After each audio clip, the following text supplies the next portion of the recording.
Let's play this clip from President Biden yesterday. I know vaccination requirements are unpopular for many. They're not even popular for those who are anxious to get them. My administration has put them in place not to control your life, but to save your life and the lives of others. The rule is legal and effective. It's going to save thousands of American lives. Attorney General Schmitt, why, in your view, is the president wrong? Well, they're not just unpopular, they're unconstitutional. And this is a cataclysmic, I think, debate that we're going to have on January 7th at the United States Supreme Court about, what this country is all about. We've been a country, the freest country in the history of the world, where individuals can make these decisions. Families can make these decisions.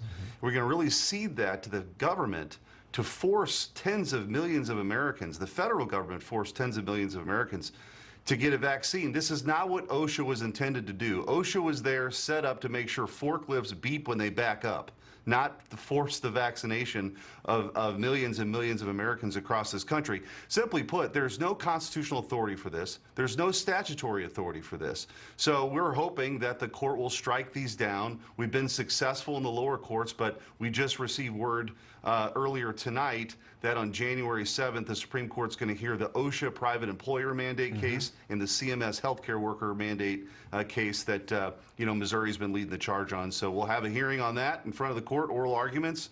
And again, I think these are some of the biggest cases that the court's ever heard in the history of the Republic as relates to individual liberty and this breathtaking scope of some of these federal agencies. Former U.S. Attorney and DOJ official Harry Litman on Twitter, as expected, but still lickety-split, showing it can do it when it wants to. Supreme Court take Biden vaccine mandate test and sets oral argument for 1-7. Remember, Sixth Circuit won lottery and ruled 2-1 for Biden, effectively displacing the Fifth Circuit ruling, striking down. Are you fired up? The Supreme Court's going to take this up in about a week into the new year? Absolutely. I think that we need clarity on this. The country deserves that. These are big legal issues at stake here. I mean, the idea, the federal government's supposed to be a government of limited powers. The states created the federal government to be, a government of limited powers. By the way, border security happens to be one of those, but forcing the vaccination of tens of millions of Americans isn't one of them. And so this, by the way, is the impact here will be felt well beyond just the vaccination issue.